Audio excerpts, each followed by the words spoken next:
Hey coding family, are you guys around? How's everybody doing today?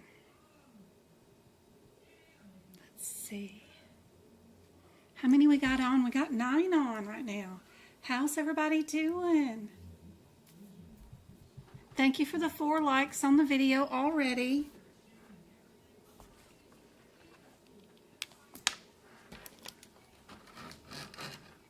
Let's see if we can't get TikTok going.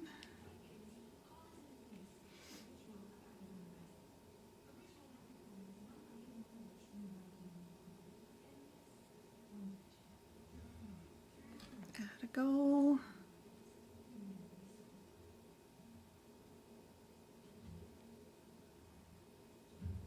Oh yeah, they got pumpkins and stuff now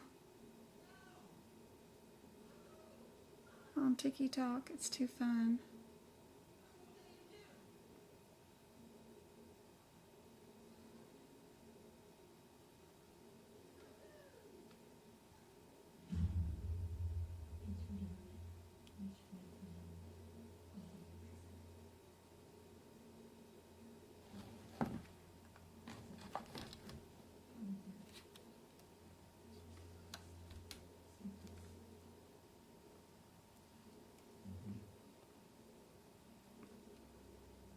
Alright, we got TikTok going now. How's everybody doing? Oh, we got 16 of you guys on now. Thank you so much. How's my coding family doing? Everybody having a good Monday? It's never long enough, the weekend. It's like, where did the weekend go? It went by so fast. And we didn't do anything, but still, it was crazy. Crazy, crazy fast. Thank you for the shares, the taps, the likes, all that good stuff.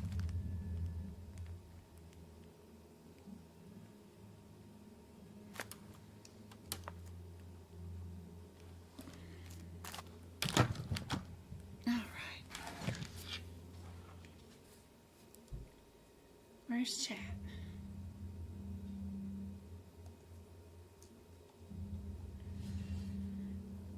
Hey Patrice, good to see you. Hey Rianne, how's it going? Hey Go Kart, hey Fagan. Hey Kanisha, good to see you. Tinya, hey, how's it going? Radiology, we can do radiology today, absolutely.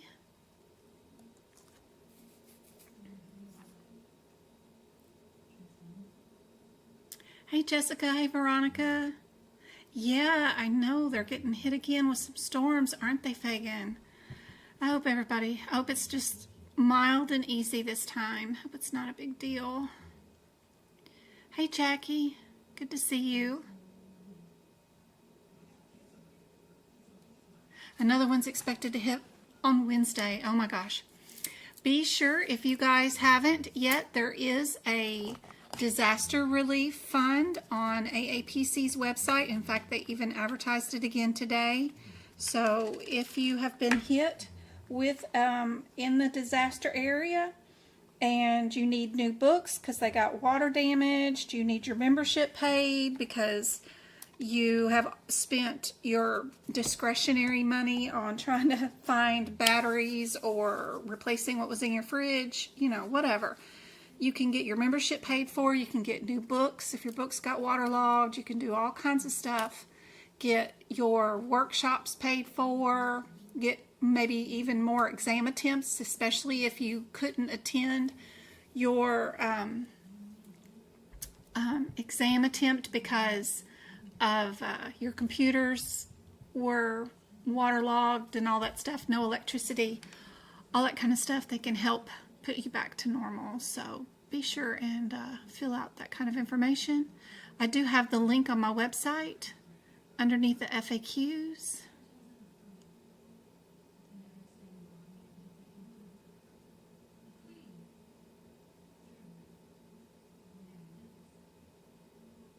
You just sent a request for a CPC proctor test and you're scared. Don't be scared. It's awesome. Get her done. Hey Jackie, Hey, Katie, good to see you. Marlene, good to see you. Ada, how's everybody doing? We got 10 likes on YouTube so far. That's awesome. Anybody got any other subjects they want to go over that they're having issues with? I know somebody asked about one last Friday, and I wasn't able to get to it during the live. Oh, and look what's in. I've got the new 2025 ICD-10 book in. I didn't want to open it until I was with you guys. So I've got it. I've got the AAPC version. And it even says on their thing that they help members who are in need. So there's a hardship fund, and then there's also a disaster fund. So they have two funds that help out members. So be sure and fill those out.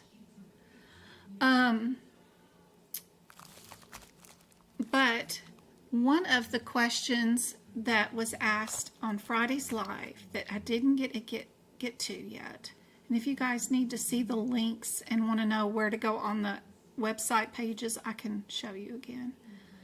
Trying to bring up my Word document. Where am I at? Okay, I'm here. What is the difference between an angiography and an angiogram? Do you guys know? Thanks, Go Kart. On TikTok, you're pinning messages now. You're so good. Class, you're in 4 weeks so far into your classes. Awesome. I hope I can help you out on TikTok.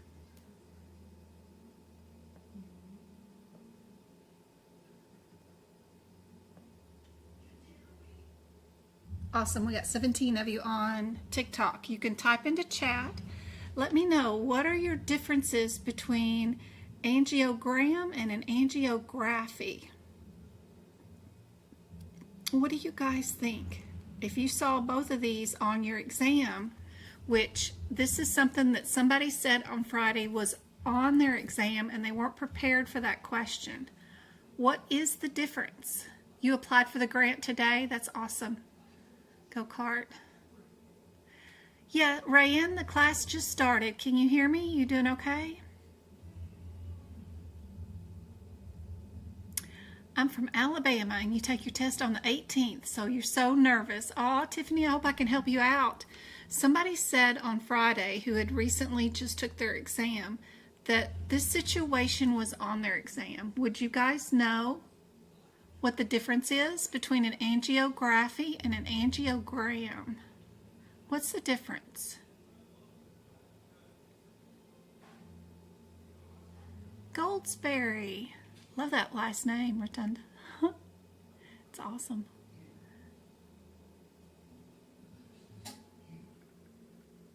You've had electricity since yesterday. I'm sure you're wondering. I hope you got water still running to the house. Fresh water and electricity is always nice. Graphy records. It's been challenging, but I haven't lost my faith. Aww.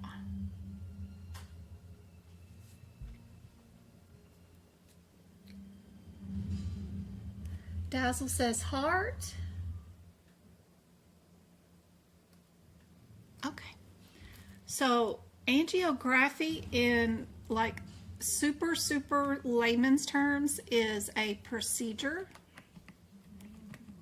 And super layman's terms, angiogram is, of course, your picture, your photo, your, I guess, essentially, right? So one's a procedure and one's a photo. So here's your definitions. Angiography is a procedure that allows doctors to look at the vessels in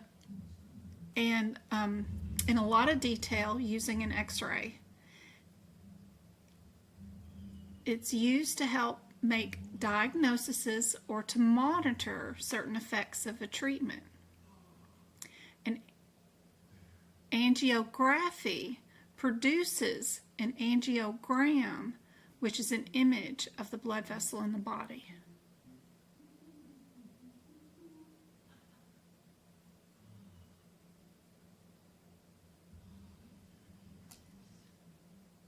But if you want something simple to write in your book, near these areas and these CPT codes, this is super simple, right? One's a procedure and one's a photo. So I forgot who told me that that was on their exam, that this situation was on their exam and they got confused. But I hope they're here today, and this makes a difference. Hey Mabel, I just got started. So I haven't even done much. All I did was, what's the difference between angiography and an angiogram? So no worries, we're okay. And we've got our 2025 brand new book for AAPC for ICD-10. So let's look at it, see what's going on with it this year. Last year was the first year they took the guidelines and they rewrote them right in the beginning of each chapter if it was related to the chapters. I'm wondering if they did that again.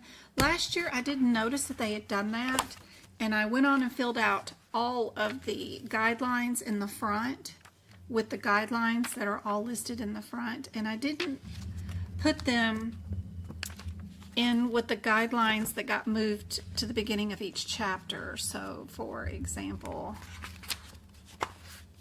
yeah, they did do that again. Okay, for chapter 1, which is your infections and parasite diseases, they moved all the guidelines that are related to these ICD-10 codes A's to this particular page.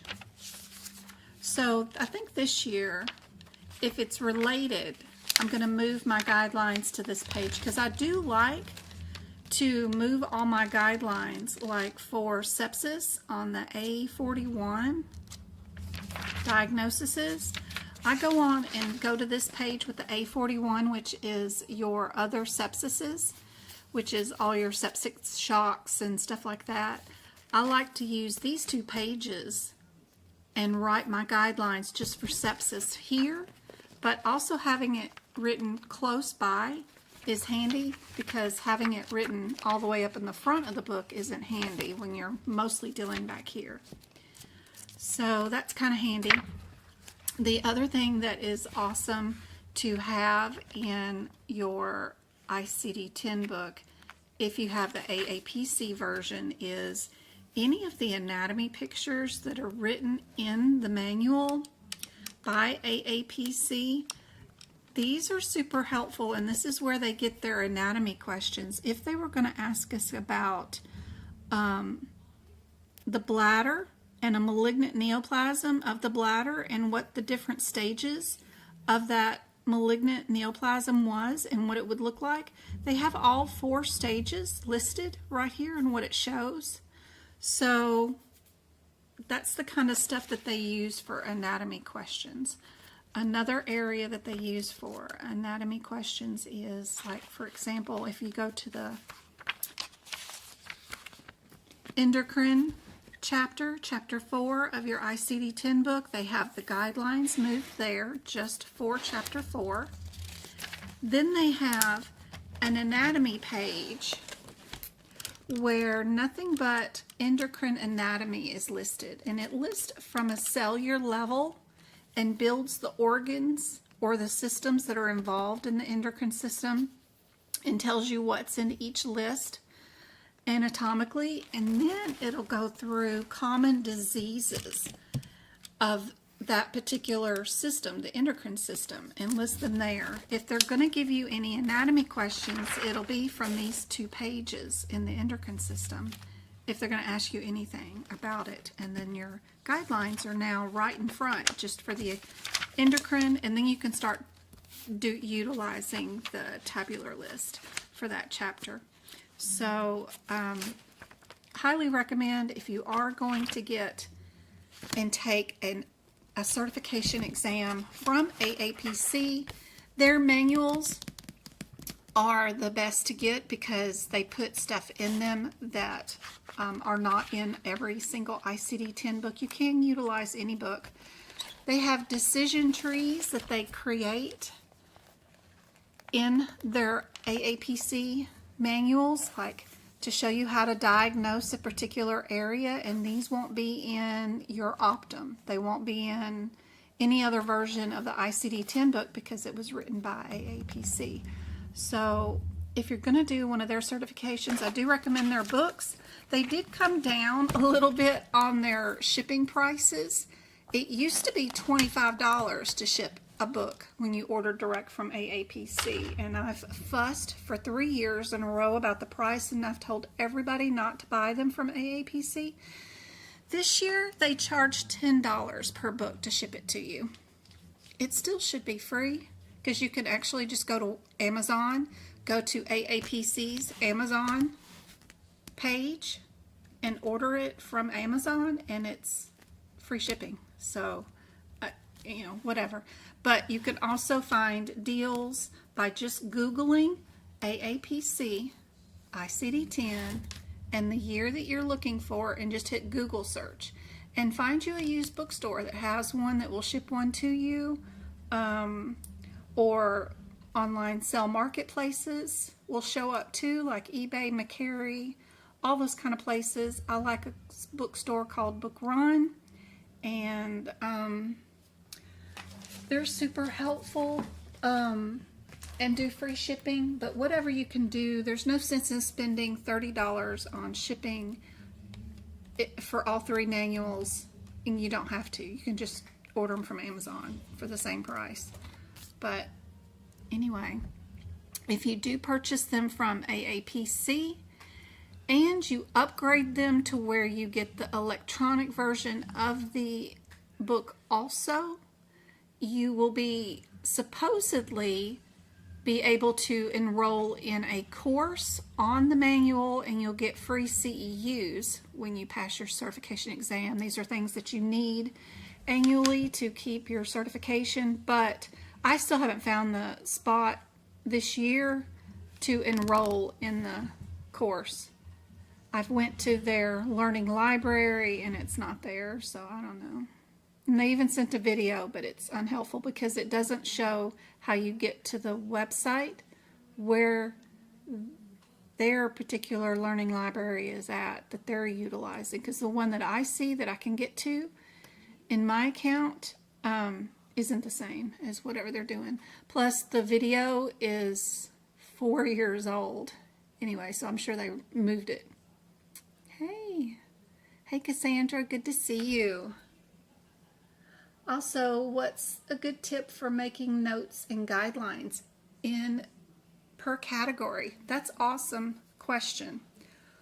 What I like to do is start at the beginning of your manual. So if you're in like ICD-10 manual, and let's say you know there's going to be a fracture, you know, is one of those guidelines in the front of the book that are always on the exam. Pick you a highlighter color. In just a minute, let me. All right.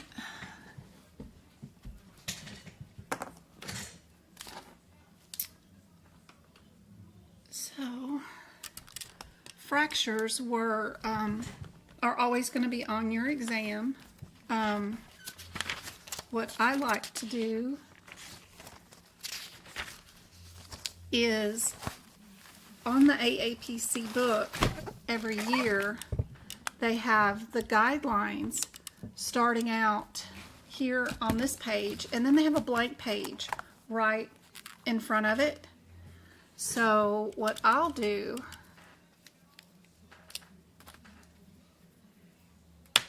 is, you know, your top 10 guidelines are like fractures, OB and delivery, sepsis, circulatory like cardiovascular, heart disease.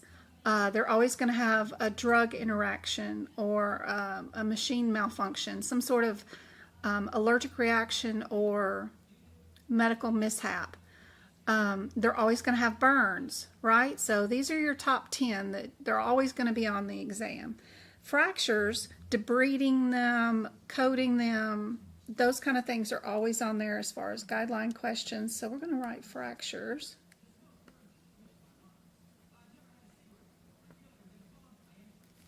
And I'm going to give it a color code so that throughout all my guidelines, I'm going to have fractures highlighted in orange.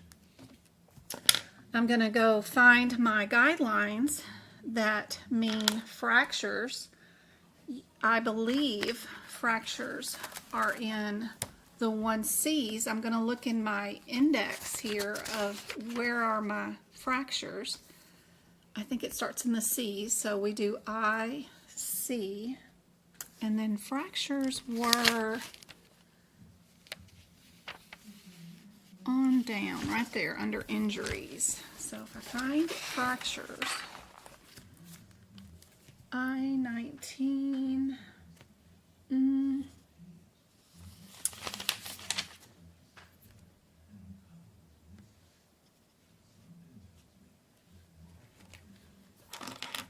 then under 19, C is fractures. So I've highlighted that.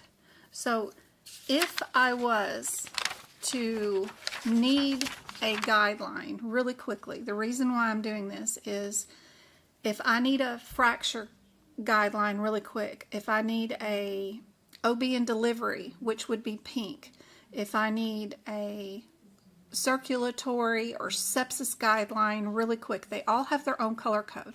I can come to this page and look for my color code instead of reading all those tiny words looking for what guideline of my top 10 that I'm looking for. Because this is a nightmare, right? In the middle of an exam when you have 2 minutes per question.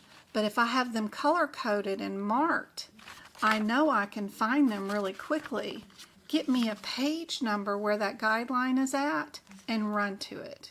So that's why I'm doing this. So right here, we're going to write all the guidelines that are important to have for fractures is IC 19.C. Then we also are going to have guideline I.C.13.C. So where's 13.C?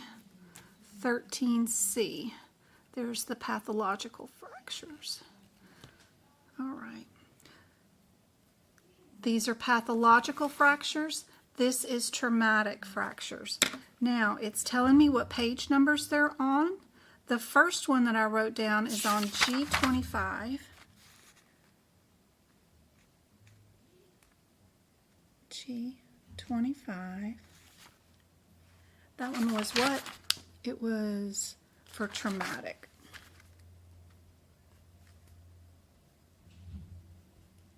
Trauma. And then the other ones, which are pathological, equals, it's going to be on page G19.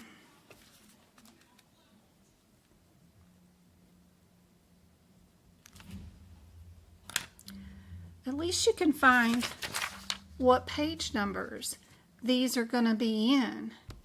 And then you can color code your little tiny differences about this one being pathological and then this one being traumatic too. I could do two different little codes there, but still, it's still majorly orange, and then I've just got my one little bit of difference between those two noted. One's traumatic and one's pathological. I know where to find them, G19 and G25. Then I can go there and look for my particular guideline that I need. But that's how I start. Any practice exam question that you have in ICD-10 that makes you go to the alphabetical index or your tabular list, and you go through looking for fracture, and then you go through looking for whether it's unilateral, bilateral, which arm, ulna, all that stuff, and you find your number inside your tabular list. I also write up a scenario in the tabular list that takes me from the guideline that I'll have marked. If this was saying fracture, and this was saying ulna, and this was saying a practice exam question, I would mark G25, G19 next to this in the tabular list to remind me about my guidelines that would take me to my tabular list about my particular code for that fracture, which would probably be in the S's or something like that. When I got here, I would also mention my page number that the fracture is listed in the tabular list, so it would have a page number like 119, noting the page number where the tabular list ICD-10 code could be found. It would also have the page number G19 and G25, noting the guideline pages that go with this too. And then when I go backwards into the tabular list, my tabular list would have the page number where that particular diagnosis is at, 1144, for a particular tabular list fracture. They all, no matter what page I end up on, if I've done the work and done a practice exam question, they're all going to be linked with the guidelines, with what page numbers they are in the tabular list and what page numbers they are on here, with a little bit of the scenario, like hit with a softball or, you know, whatever else and broke their leg or whatever. Because if you're just going to practice questions and then learn and memorize what the answer is, that's unhelpful if you've got brand new set of questions that you're looking at during your exam. But if you've written out every single and found every single tabular list of the example that you're working on, you've linked it with the guideline, linked it with the tabular list, and linked it with the ICD-10 code, and you know, and you've done this with every single practice question you've ever done, you'll start seeing patterns when you do these exam questions. And as you're looking at A, B, C, or D, and you notice that you have, for example, answer A is Y23 S10 dot something. Answer B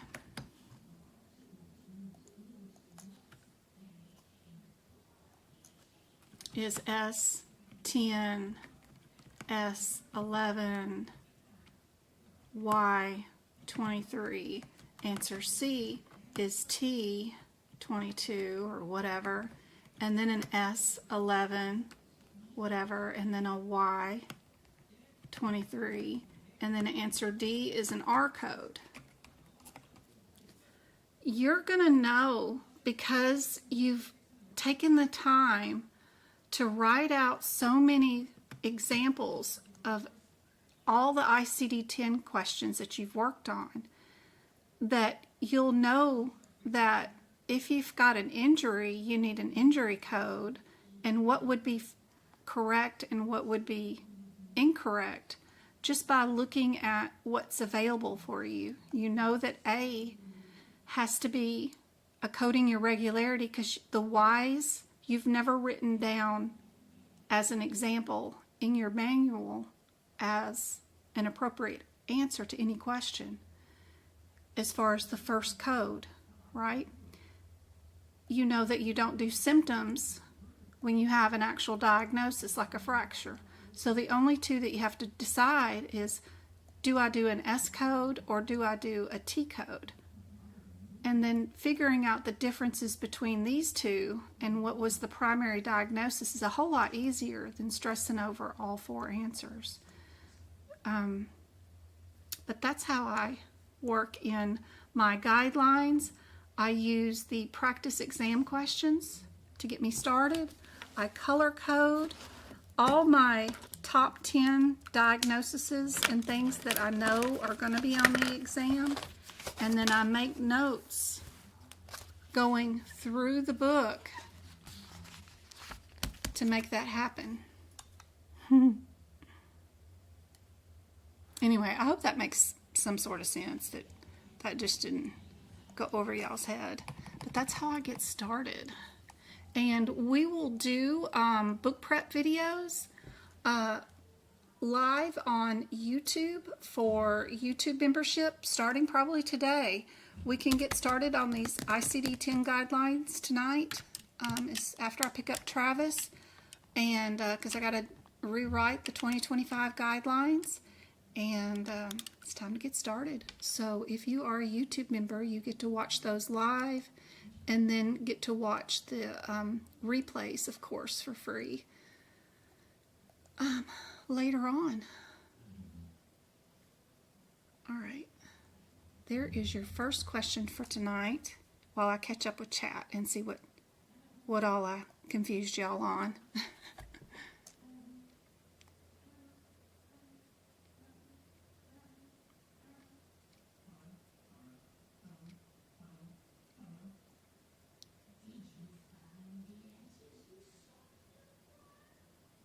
Hey Katie, I still have to do my second attempt on my CPC, but I have the 2023 books, but bought it notes. Is it okay? Yes, of course. The 2023 notes are perfect for what you got going on until December 31st. You were just fine. No worries.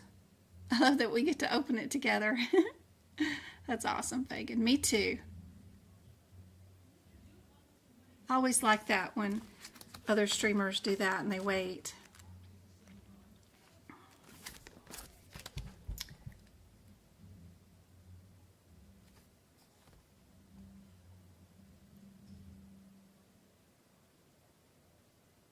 I know, I love that they put the guidelines in each section. I think that was great. I know, and then the prices went down on their shipping. This is the first year I've ever seen it $10 to ship a book. It's always been $25. Even last year it was like $28 per book. This year, $10. I'm like, what? That's cool. I'm confused. Where is G25 and G19? So in this book, if you have the ICD-10 aapc version, at the very bottom, I wish I could manually use this camera to zoom in on stuff. Down at the bottom, the very beginning of this book starts off with advertisements, of course, table of contents, and then it starts numbering the pages. This is G2, G3, G4, and these are the guidelines. So if you have only this version of the aapc ICD-10, G19 is right here, and when they start talking about chapter, let's see, what are we doing? We're doing, what did I say it was? G19, we're looking at IC 13C, right there. Coding of pathological fractures. Starts right there. Again, I'll get out my orange. And that header is highlighted in orange. Then when I go to G19, G13, G13 is right here too. We're going to go to C, ABC. I think it's a C too, isn't it? 19C.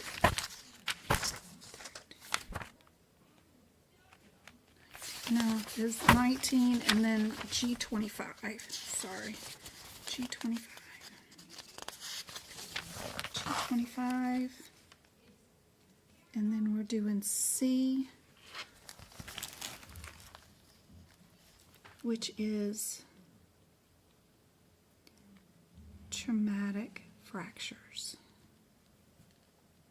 And it's just a page number if you have that ICD-10 AAPC version of the book.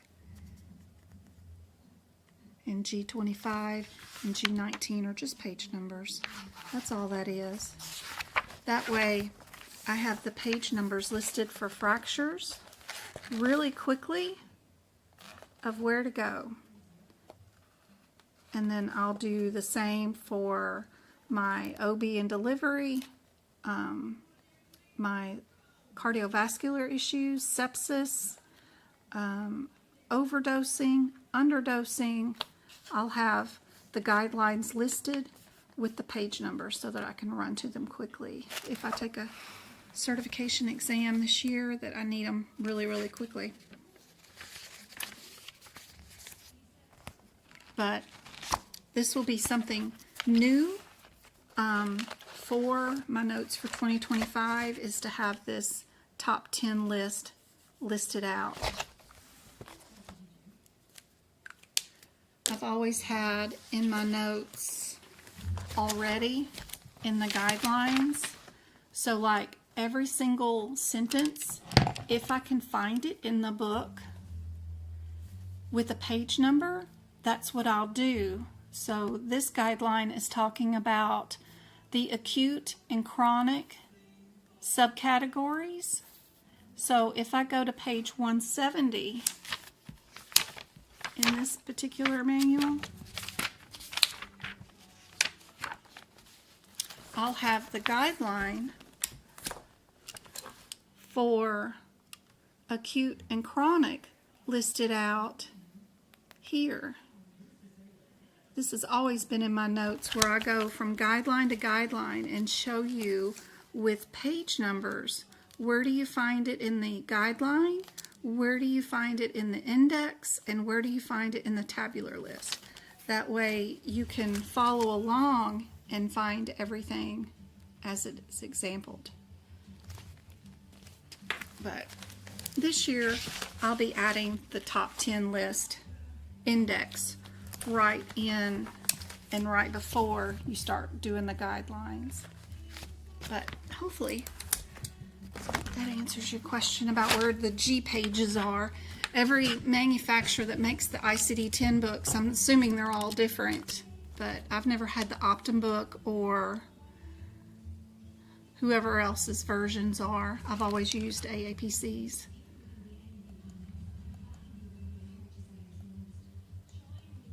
What do you guys think is the answer for this one? K4, page number near the bottom. Okay, good. I hope that helped out.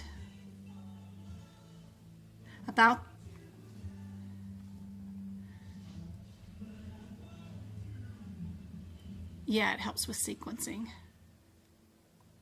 You have the Optum book. Look on page 2. Then on page 17 and 21. Awesome, Barbara. You have the NHA book. It's the same principle. You can do the same thing. I'm assuming they all have the same sort of stuff. They just have their own different versions. But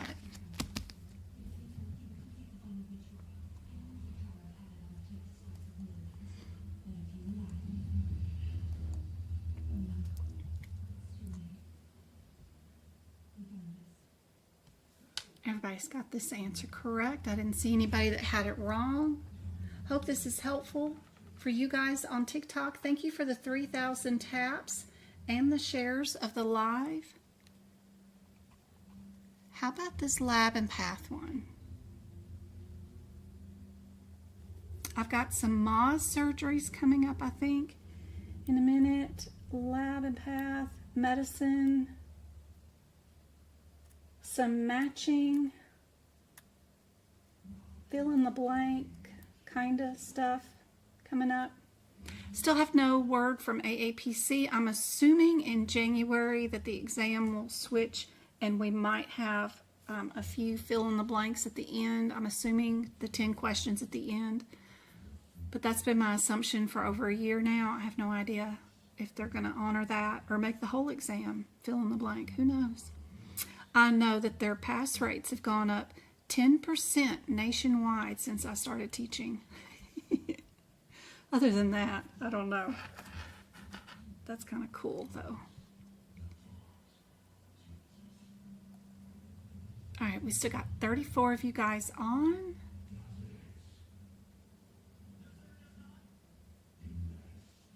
That's awesome.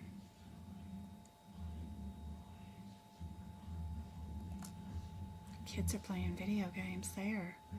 Whew. James is out of school for fall break right now. Travis still has to go to school, and James, I just got his report card for 10th grade for this first semester, and he made all A's and B's for 10th grade. That is awesome. I remember being grounded for Halloween because, I don't know, I was always a C or D student. I was never, ever an A or B student, so proud of him. That's awesome. He's usually my C student too, so he was all last year. He switched schools this year, and now he's got all A, B on a roll, so that's awesome. He did good. For high school, 10th grade, boy, geometry and language arts. Oh, what boring subjects, but he's doing good. That's awesome. Yeah, he did good. All right. You guys working on the process of elimination, not looking at the question, only looking at the differences between these. If you did not use a microscope, you know your answer is D, because the rest of these all use a microscope. So that's the first thing to look for in these questions, is what's your differences between these answers. You see that 3 are similar because they use a microscope. 1 does not. We did use a microscope, so you can eliminate this one right away. Then you just have to figure out what did they remove and then do a word search for that item throughout these CPT code descriptors. And indeed, C is our answer. Anything with a gallbladder is always O4. You can put that in your manuals. Anytime you see this procedure or gallbladder, you know right away it's going to be an O4. Anytime you see a brain surgery, it's going to be an O7. So that is super handy.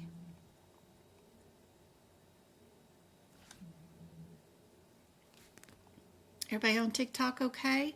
If I missed your question, just type it out again. You're not spamming. It's fine. If you can't see on TikTok, I am streaming live on YouTube, which is a direct screen from my screen to your screen, which is a much better view than through my cell phone here. Just look up Medical Coding by Jen on YouTube, and it's streaming live for free for you guys. Thanks for all the taps and the likes. This one is a good one to do.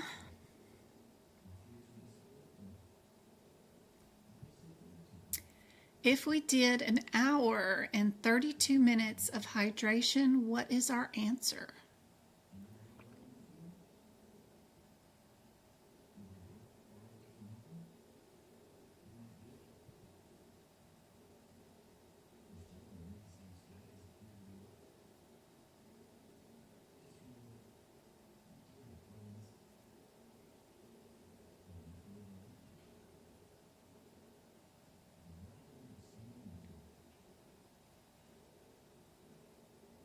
K4, be sure in your CPT book what yearbook manual do you have? Do you have the 24 or 23?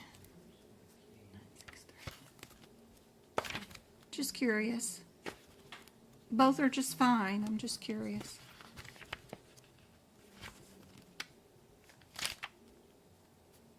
$2024? Okay. 963. 60.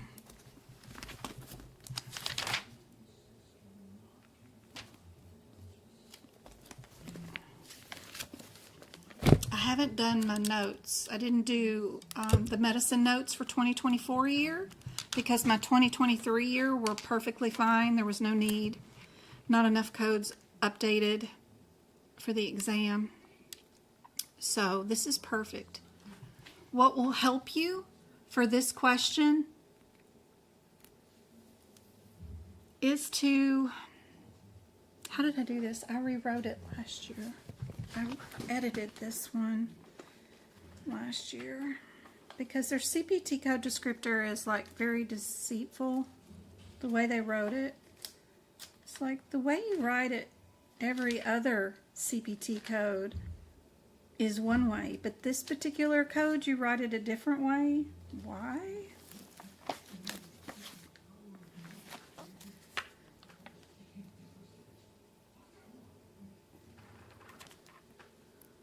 So this is an each, which means we get to times it. Only the ones that I write the times by can you do the times.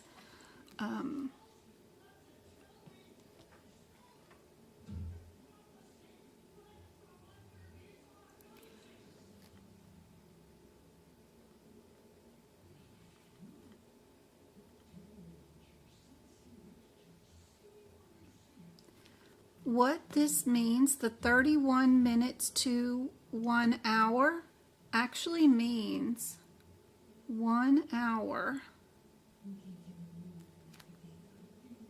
and 30 minutes.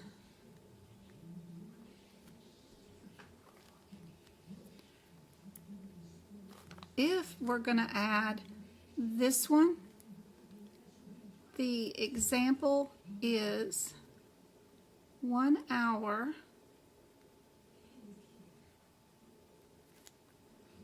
and 31 minutes.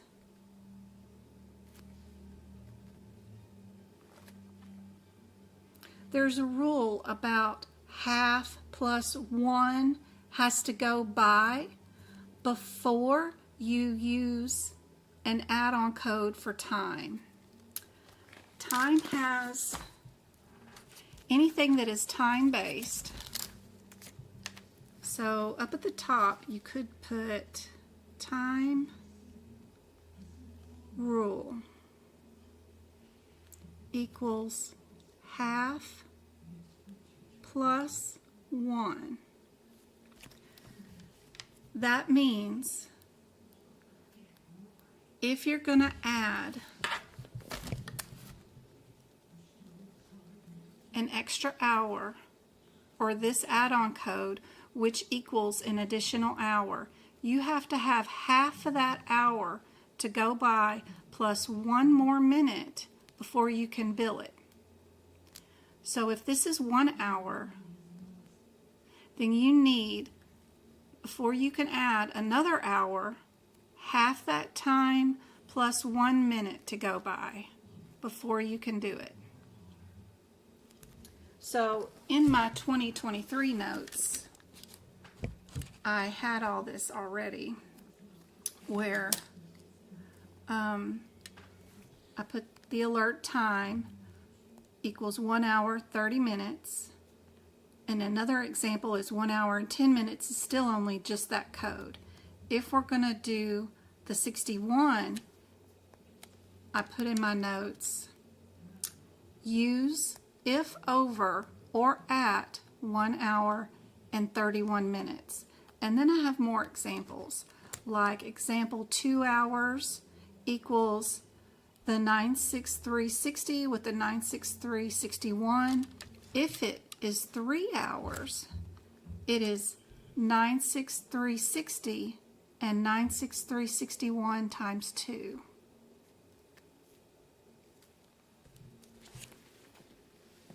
But I think this year, having the note when I get my 2025 book that time rule means half plus 1 might help too, because I don't have that rule in my 2024 notes, but it's still the same CPT code set on practically the same page. Don't forget to mark your do nots and your uses. We have to use this code with that code. And then just as many examples as you have or do in practice, get them written out. I just told you what the answer is if it's 3 hours, what the answer was if it was 2 hours. We have the example up here that is 1 hour and 32 minutes. You can list that out.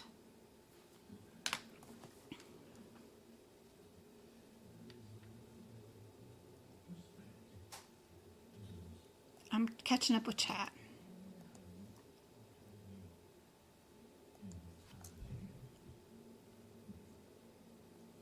My brain is slow. If the infusion was 1 hour and 32 minutes, no, Barbara, my love, 1 hour and 32 minutes.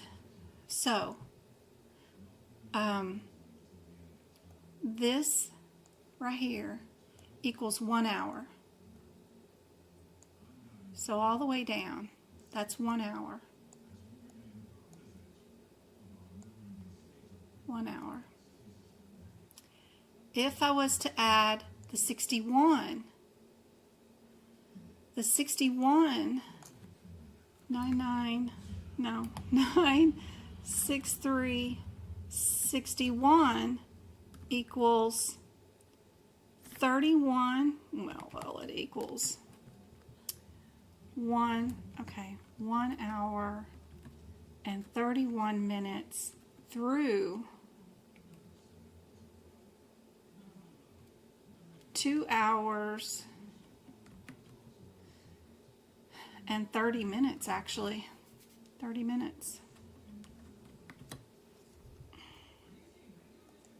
So if I did 96360, comma, with this one, make it bigger for you guys. We need a chart, don't we? I guess I could make one for our notes. If we were going to times 2 it, 96360, comma,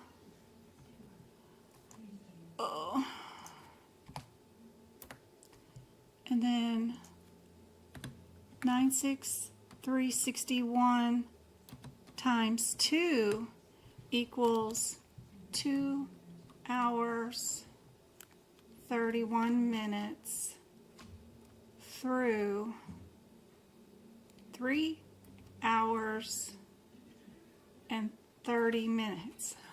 Something like that, I think. It's a nightmare, isn't it?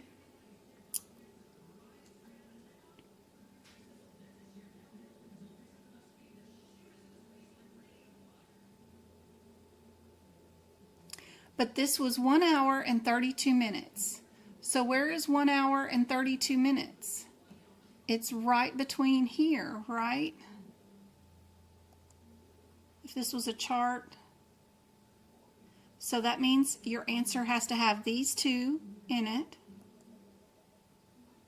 which your answer has to be and is only available to be C, right? Because 1 hour and 32 minutes does equal both codes, but just not the times 2.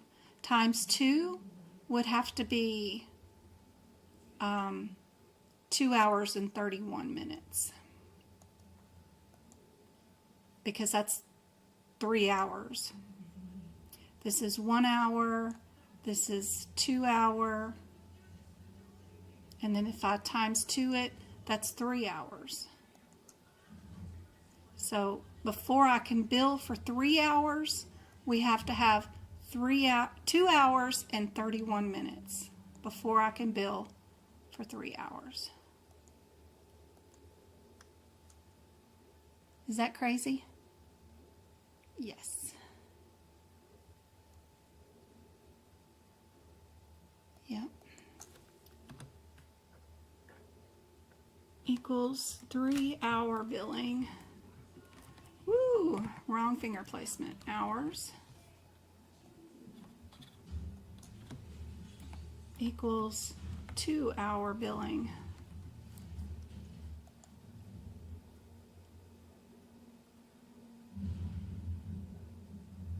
We only had 1 hour and 30 minutes. 32 minutes. The 2 extra minutes give us that little bump that we get to bill for the second hour.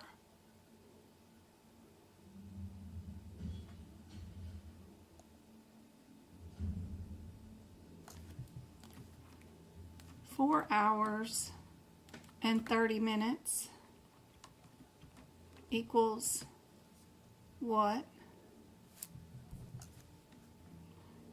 6360, comma 6361 times what?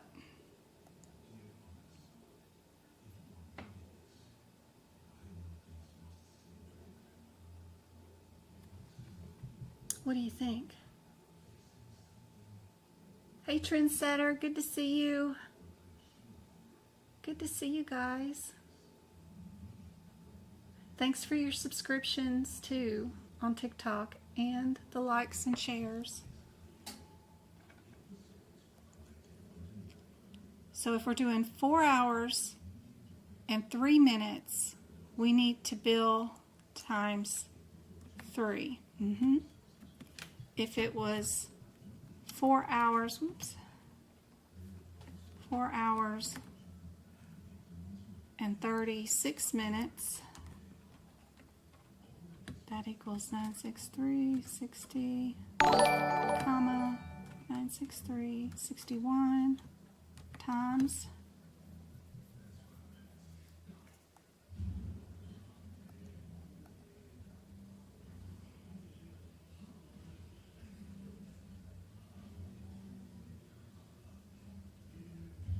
writing these out in your manuals is super helpful.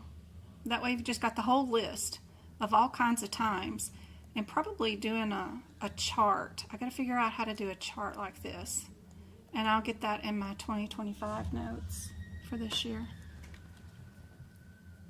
Yep, it is times 4. Good job. Good job. All right. There's our answer for our 1 hour and 32 minutes.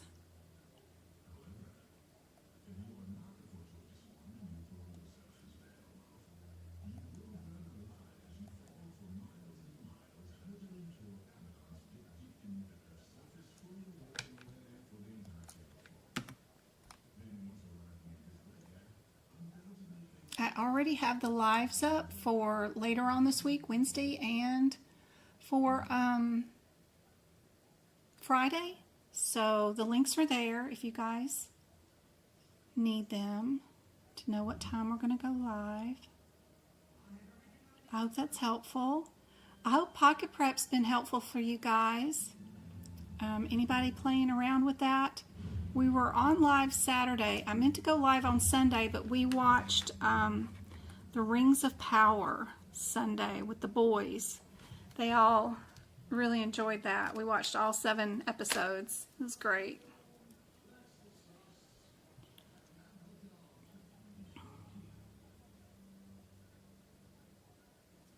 Let's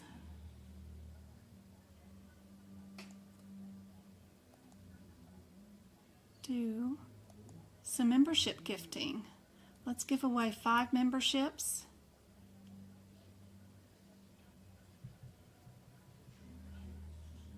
We've got Fagan, Stephanie, Danny Ray, love that name, Tracy, and Trinae.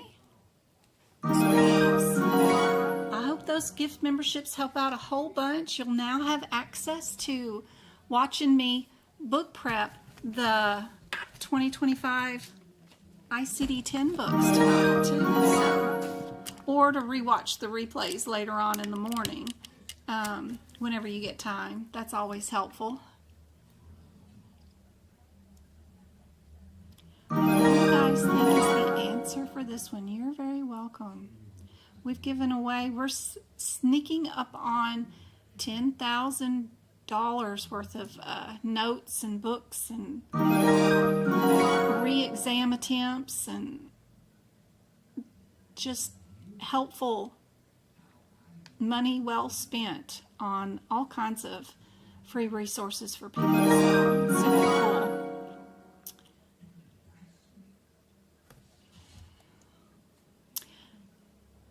One little thing I forgot, I didn't know, like, I give away a lot of like tutoring or workshops or just everything. And I guess, you know, I don't know a lot about billing and keeping track of stuff, but I didn't realize I needed to go in there in 4 years and switch the balance of that to 000. I don't know what, but I guess I've been paying taxes on what the value of that is. But anyway, if you get an invoice that says you've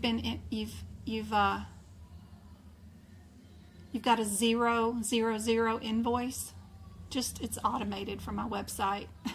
I'm having to go back and switch all that to say 0 instead of whatever the normal price is. That way I'm not having to pay taxes on it. Anyway, website ownership is crazy. All the little tedious stuff you got to go back in and do later on. If we're at the 950s, what are we doing over there?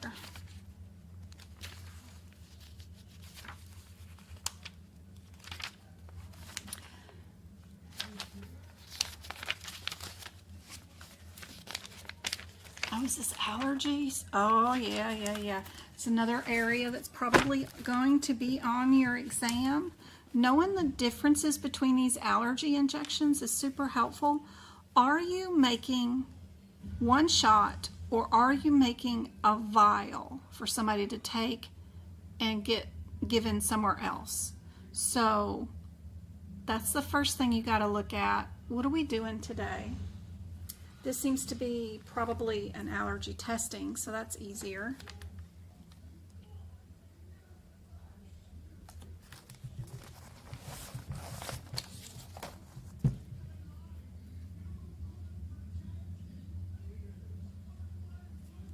What do you guys think is the answer for this one?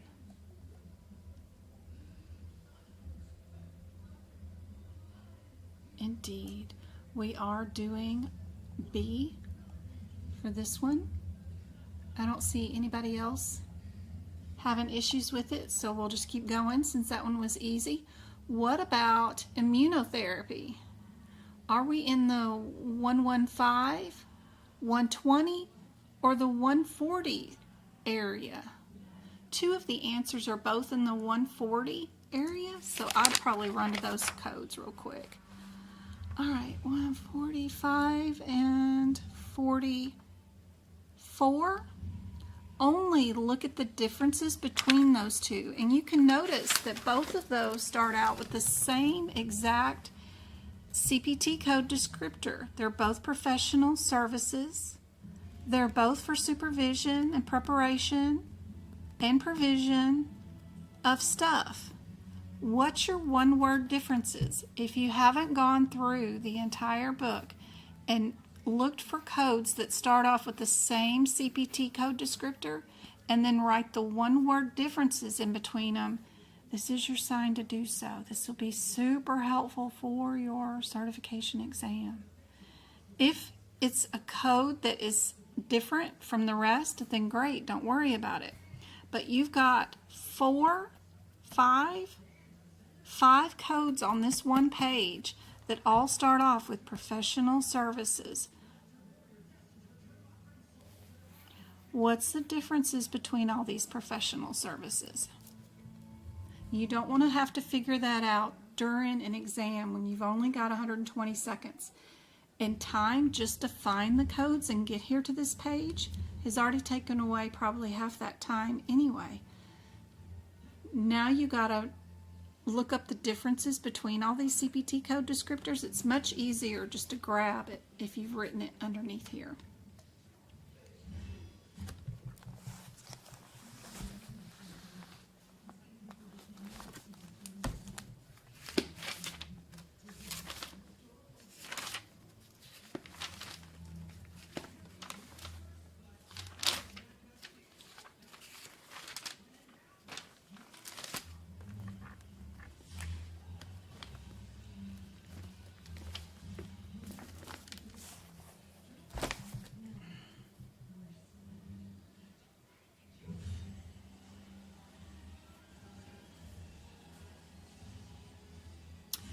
I don't see anybody with the correct answer yet.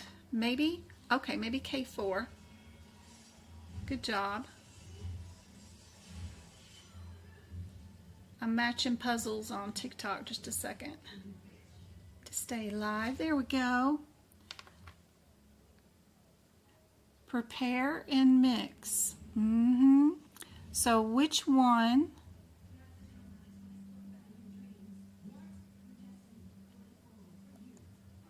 is for an allergic extract? The 44 and the 45 are for antigens.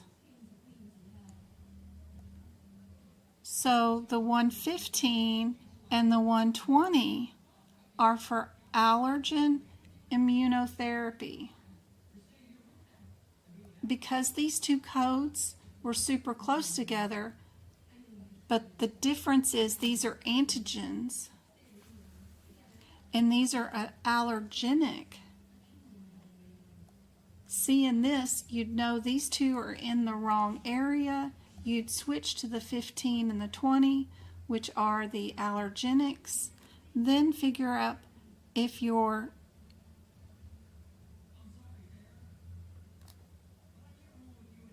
what's our differences between these two? One of them is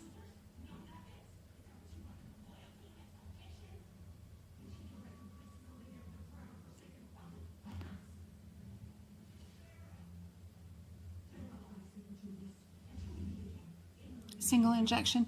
They're both single injections, but one of them is by a prescribing physician or other qualified healthcare professional, and the other one is not.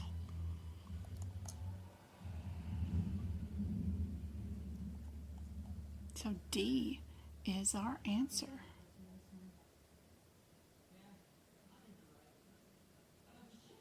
Yep. There was no serum. We only gave the injection. That's where your 15 is coming for.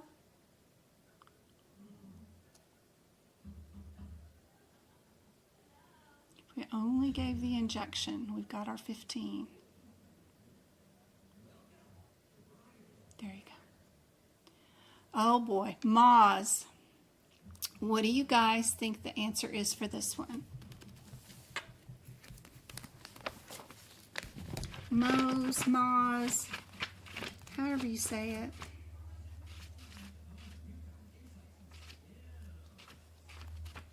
In our integumentary 117.173. These have their own set of guidelines. I refuse to learn these for my certification exam. Integumentary has too many other things to worry about besides having to deal with all this mess in these guidelines, but knowing what these sentences mean right before you code them is super helpful.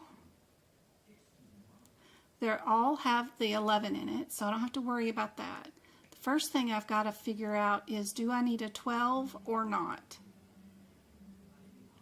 So if we need a 12, there would be multiple stages, which means the provider goes back to the body and cuts multiple things off again. So we created 3 slides, and then the MD returns to the patient. That means we cut off something else again. That means we have to have the 12. So you know it's going to be C or D. If they only went to the body and they cut one thing off and they cut it up into a bunch of tiny pieces, then you're only going to have the 11. But once they go back to the body and they cut something else off again, that's where you have to use that additional code with your primary code, and that's where 12 comes in. And because whatever we cut off that body the first time and the second time, we cut them up into little pieces, and both those pieces did not end up with a number over 5. You do not add these together, but both numbers singularly are not over the number 5. We do not add the 15. If either of these numbers were over the number 5, then we would need our 15. So our answer is definitely C for this one. Good night, McNair. I see you later. I hope this is helpful. You guys do this one without me. The answer was C on the last one. You guys do this one without me. What do you guys on TikTok think the answer is? I still got 27 of you on TikTok, and we have 42 on YouTube. Good to see you guys. We'll be back on Wednesday to do 2 more hours of free lessons on how to pass your exam. If you have questions, bring them with you. Happy to help. Some people say C, some people say A.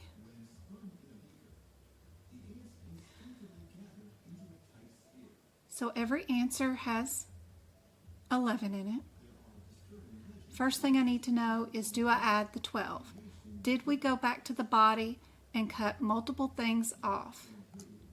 We only went to the body, as far as I can tell, one time. We performed an excision singularly. We went there once. So we would not use the 12 because we did not go to the body multiple times. So I know B and D are wrong. So out of A and C, what would be the answer if whatever we cut off, we cut it up into 6 pieces?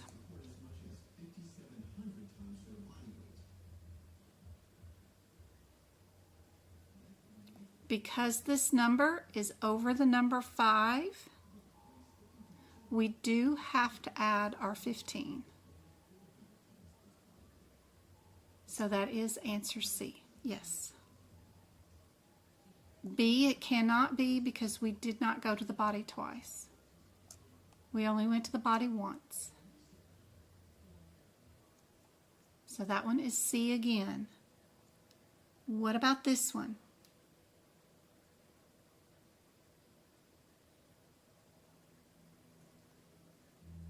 Thank you for the 5,000 taps. We almost have 6,000.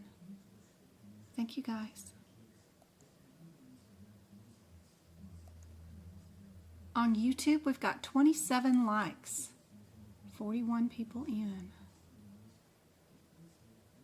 Thank you guys for the subscriptions, the super chats. All that is super helpful.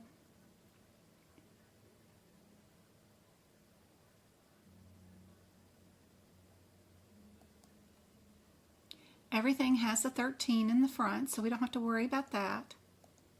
The only thing that is different is, do we add its counterpart, the 14? So did we go to the body and cut multiple things off.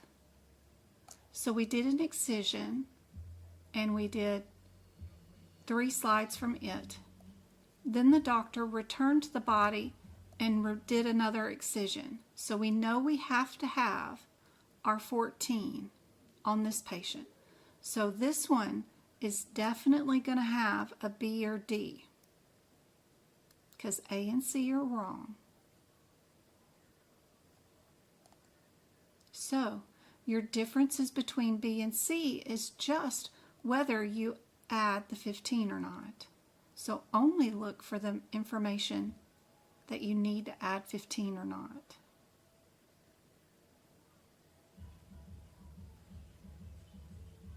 Good job, guys. Good job.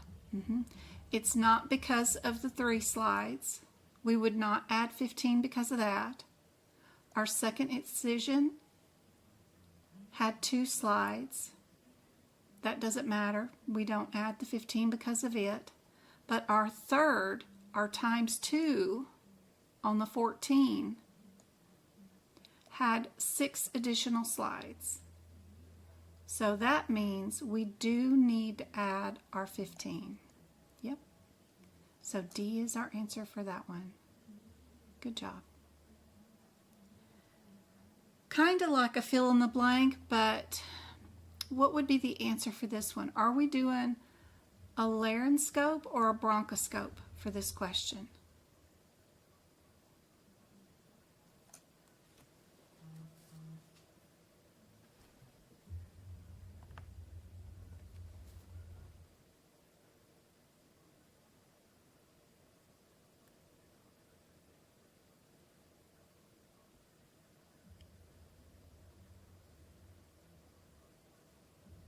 Good job, Nico. Yes, laryngoscope. Good job. What about this one? Are we frontal or ethmoid?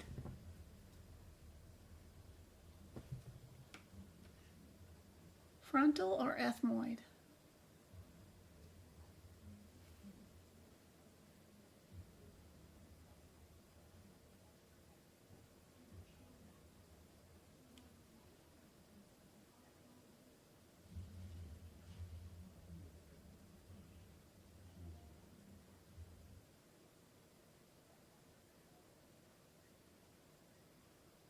Where would you find the answers to this one, too?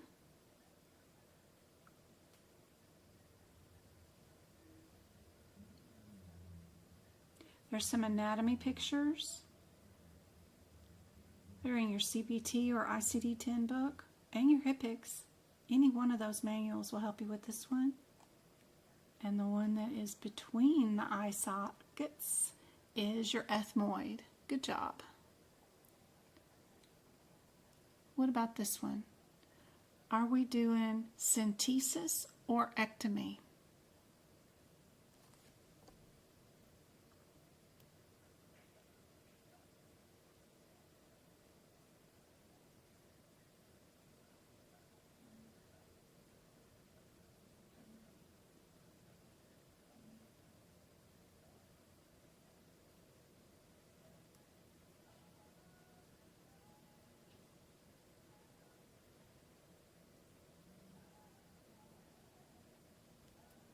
MK is going to have her COSC on October 27th. Woohoo!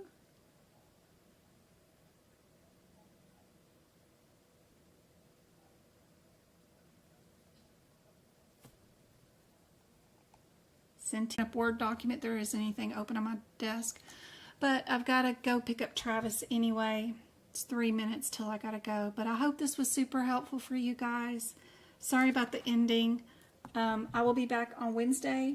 We'll do 2 more hours. Well, we only did an hour and a half, but we'll do another hour and a half of practice exam questions. I will also be back on tonight where we will start our 2025 guideline book prep. So if you guys want to watch that, you can watch it live if you have the YouTube membership, and then also it'll be saved for you guys so you can watch it even if you go to bed tonight.